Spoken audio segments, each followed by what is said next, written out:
All right, get ready because today we're diving deep, really deep into the mind of a Roman emperor.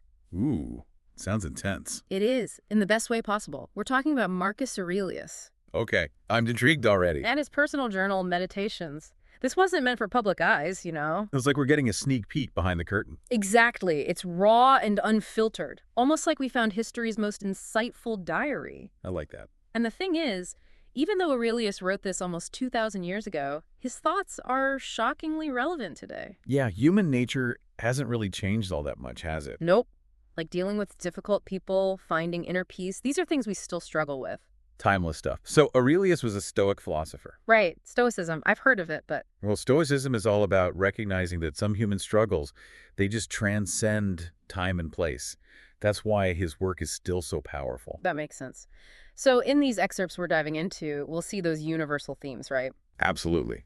Understanding the universe, dealing with those difficult people, finding peace within ourselves, and even facing death. Heavy stuff. Let's start with how Aurelius saw the universe. He's pretty straightforward about it. He really is. Yeah. He jumps right into this idea that everything is connected, like we're all part of this giant cosmic web. Okay, I'm picturing a spider web.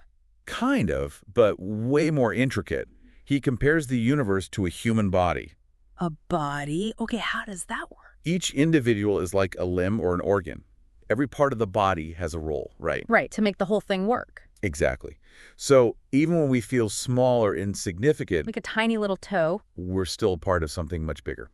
I like that. And he takes it even further, doesn't he? Saying everything happens for a reason, even the bad stuff. Yeah, he writes, the works of the gods are full of providence. Providence. So there's a plan. Well, it's more nuanced than that. It's about recognizing that we have a limited view, especially when it comes to time. Time. Okay, explain that one. Our human experience makes our perception of time pretty small compared to eternity. Like my to-do list versus all of history. Kind of. Yeah. Our worries can seem pretty small next to the vastness of time. So it's about shifting our perspective, getting a bigger view. Exactly. He paints a picture to help us grasp this.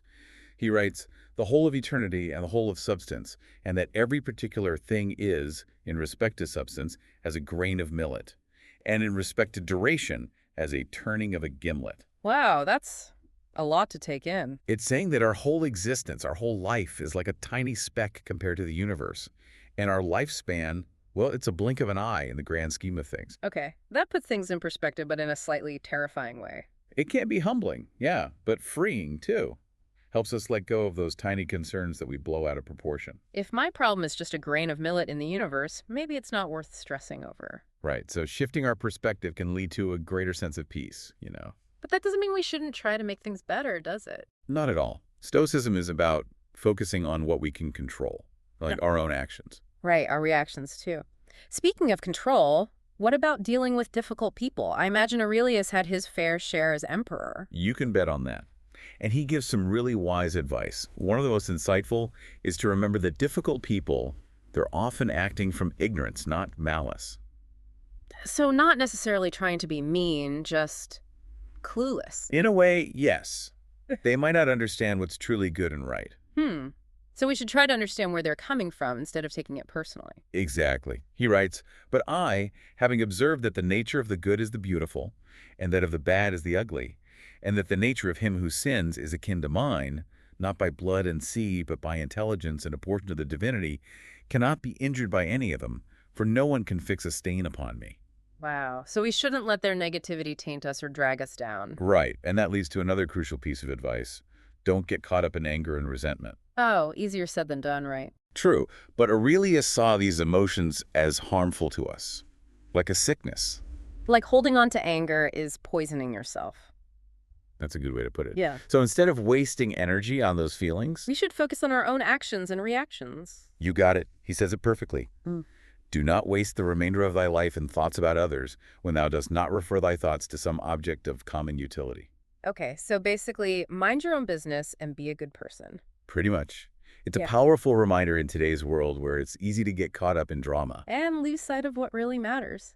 Which brings us to finding inner peace amidst all the chaos. Ah, yes, the million-dollar question, right? So what did Aurelius have to say about that? Spill the ancient wisdom. Well, he believed that the key to inner peace is controlling our thoughts and opinions. And, he famously said, Everything is opinion. Everything is opinion. That's intriguing. So our reality is shaped by our perceptions. Exactly. If we can control our thoughts, we can control our emotions and find that inner peace. That makes sense. But controlling our thoughts, that's like herding cats. It's not easy, Hmm. but Aurelius introduces this idea of the ruling faculty.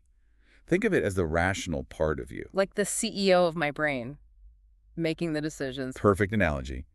And he believed we need to protect this ruling faculty from disturbances. So keep the CEO focused, away from the chaos. Exactly. And he suggests creating a mental sanctuary. Wait, a sanctuary, like in my mind. That's right. He writes, nowhere, either with more quiet or more freedom from trouble does a man retire than into his own soul, particularly when he has within him such thoughts that by looking into them, he is immediately in perfect tranquility. So it's like building a mental safe space, away from all the noise. That's the idea, a place to find clarity and reconnect with yourself. I like that. But creating that space and actually finding peace there, that feels like a skill in itself. It is.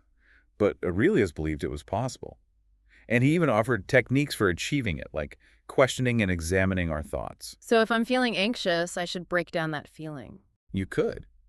He advises asking yourself, expel from thee also that which troubles thee. I have been wronged. And then the wrong is destroyed. Wow. Okay. I'm gonna have to practice that one. It takes time and effort, but mastering our thoughts can lead to a more peaceful life. And, that ties into another challenge we all face, death. The big D. Did Aurelius have anything comforting to say about that? I'm guessing he didn't sugarcoat it. He definitely didn't shy away from it. But he framed death as a natural part of the universe. Just another process in the grand scheme of things. Not something to fear, then. Well, more like a transition, a return to the elements from which we came. I'm still not sure what that means exactly. It's a bit of a mystery even for Aurelius. He acknowledged we can't know for certain what comes after. Fair enough. But he did offer some insights on approaching death with courage and acceptance. He did. And his views on death actually connect back to focusing on what we can control. Okay, I'm listening. Tell me more. Okay, so back to death and how Aurelius dealt with it. Did he have any, practical advice how to face the whole mortality thing? He did. And, it's kind of cool how it all ties back to that focus on what's in our control. That's a big part of Stoicism. Right, the dichotomy of control thing. Exactly. He reminds us we can't choose when or how we die, but we can choose how we live. Makes sense, yeah. So it's about making the most of the time we have instead of dwelling on the end. That's it. He actually uses this really vivid analogy for the soul leaving the body, compares it to getting off a ship. He writes, thou hast embarked, thou hast made the voyage, thou art come to shore, get out. Whoa, I get it. We're all on this ship called life, we have our journey, and then it's time to disembark. No need to cling on or fear what's next. Exactly. He even compares worrying about death to a sailor scared to leave the ship when they've reached their destination. So instead of fearing death, we should focus on living a life worth that good disembarkation, like you said. That's a great way to put it. And that brings us to another big point Aurelius makes, living virtuously. He believed that real happiness comes from that, not external stuff. Okay, so not chasing pleasure or wealth, but being a good person. But what's virtue, exactly? Seems kind of vague. Yeah, it's a broad concept. For Aurelius, it's aligning your actions with reason, with what benefits society. We're all connected, part of a bigger community. Our actions affect others. So it's not just personal gain, it's the well-being of everyone. Precisely. And he believed ethical living. That's the key to happiness. He writes, short is the little which remains to thee of life. Live as on a mountain. For it makes no difference whether a man lives there or here if he lives everywhere in the world as in a state. So no matter where we are, what matters is how we live. Right. If we're virtuous, we can be content anywhere. And this ties back to that dichotomy of control we talked about. Oh yeah, focusing on what we can control, our choices, and accepting what we can't. And virtue fits in. Because Aurelius believed our intentions, our choices, those are what determine if we're being good or not. We can't control the outcome, but we control the principles behind our actions. So even if things go wrong, if I acted with good intention, that's still virtuous. Exactly. And it connects back to his belief that everything happens for a reason. Even our mistakes, they have a place. Okay, so death, virtue, focusing on what we can control. Anything else big from meditations we should cover? Tons. But one that's super relevant today is mindfulness, living in the moment. Mindfulness, that's like the trendy thing now. What did Aurelius say about it? For him, it wasn't a trend, it was how you lived. being present in each moment, appreciating the world's beauty. Sounds nice, but hard to do, right? Phones buzzing, thoughts racing, always distracted. Absolutely. And Aurelius knew that challenge even back then. He wrote about quieting the mind, detaching from distracting thoughts, focusing on what's right there. Ah, so maybe that's where that mental sanctuary idea You helps. got it. Creating that inner stillness amidst chaos. Instead of being swept away by worries, we can step back and just observe them. That's the heart of mindfulness, that awareness. Okay, I get the concept, but how do we actually do it? Any tips for being mindful in a busy life? Aurelius didn't give specific techniques, but he did stress self-reflection, taking time each day to examine our thoughts, actions, and why we do what we do. So, kind of like taking stock, what am I doing? Why am I doing it? Is this even what I want to be doing? That's the gist. Helps us spot patterns that might be holding us back, from living better. That's valuable. I see that. Even a few minutes each day could make a difference in how we approach everything. Absolutely. Doesn't have to be formal meditation. Could be deep breaths before work, savoring your coffee, those little moments. Finding that stillness throughout the day, reconnecting with ourselves. Yeah, I like that. And Aurelius believed those little moments, they spread out, affect how we treat others and see the world. So, being mindful ourselves maybe makes society a bit more mindful too. Exactly. It's one of the many reasons his work is still powerful today. His insights on human nature, living a meaningful life, they're timeless. Totally agree. And we've just scratched the surface. There's so much more to discover in Oh meditations. yeah, lots more to unpack. Well, we've covered a lot already. I'm ready for more, though. What other wisdom did Marcus Aurelius leave for us? We'll be right back to keep digging into meditations. All right, we're back and ready for more wisdom from Marcus Aurelius. I feel like we've already uncovered so much. Oh, there's plenty more where that came from. Meditations is packed with insights. Okay, so what other Stoic gems are hidden in these pages? Well, one thing Aurelius keeps coming back to is recognizing what's in our control and what's not. It's like a core Stoic principle. Right, that dichotomy of control. We've talked about it, but it's easy to forget when things get tough. Totally. We get caught up worrying about stuff we can't change, like the weather, other people's opinions, stuff like that. And that just makes us suffer more, right? Worrying doesn't magically fix anything. Nope. Aurelius says true freedom is accepting what we can't control and focusing on what we can. He even says the happiness of your life depends upon the quality of your thoughts. So no matter what's happening around us, it's about building that positive, resilient mindset. Exactly. He talks about aiming for a state of mind that's unperturbed by the vagaries of fortune. Okay, so like be the inflatable punching clown that always bounces back. Ah, that's a good image. A tough goal, but a good one. And Aurelius suggests we start by understanding our inner world, our thoughts and perceptions. He writes, the sphere of the soul is semejanti to itself when, without extending outward or withdrawing inward, without scattering or contracting, it is illuminated by that light, which makes it perceive universal truth and that which it encloses within itself. Okay, that's a mouthful. What's he getting at there? I think he's saying our inner world, our thoughts, shape our reality. If we can keep our minds clear and calm, we can handle anything life throws at us. We're in charge of our own happiness. I see, that makes sense. But it's kind of abstract. Any practical tips for actually getting to that inner stillness? Well, Aurelius also emphasizes self-awareness. We should regularly examine our thoughts, motivations, ask ourselves tough questions about why we do things. There's a passage where he writes, what is for me actually my ruling principle? What state is it in now? What use am I making of it at this moment?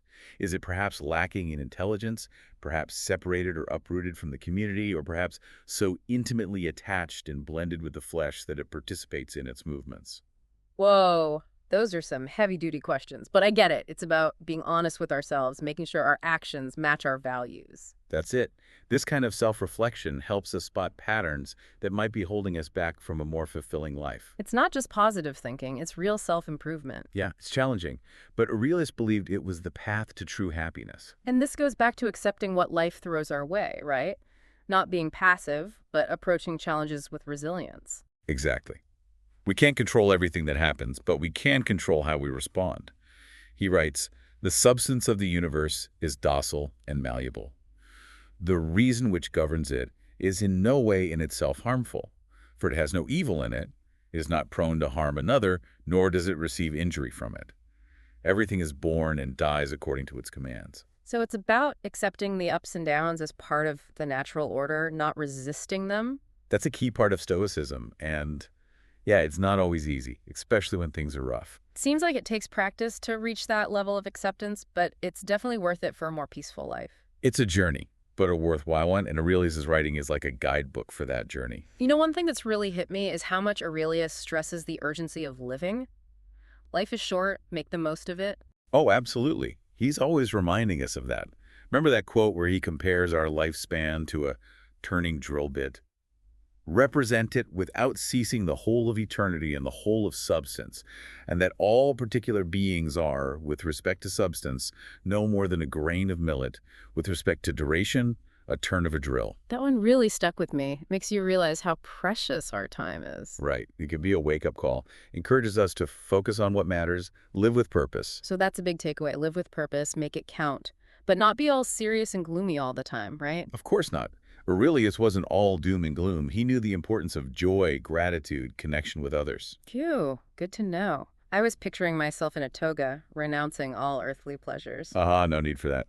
Stoicism's about balance, living virtuously and enjoying life. Okay, that's more like it. So besides reminding us life is short, what else do you hope listeners take away from our deep dive into meditations? I hope they're inspired by his emphasis on self-control, reason, virtue, and reminded that true happiness comes from within, not from outside stuff. I hope they'll keep exploring meditations on their own, too. There's so much more to discover. Absolutely. We've barely scratched the surface. Well, on that note, it's time to wrap up our deep dive.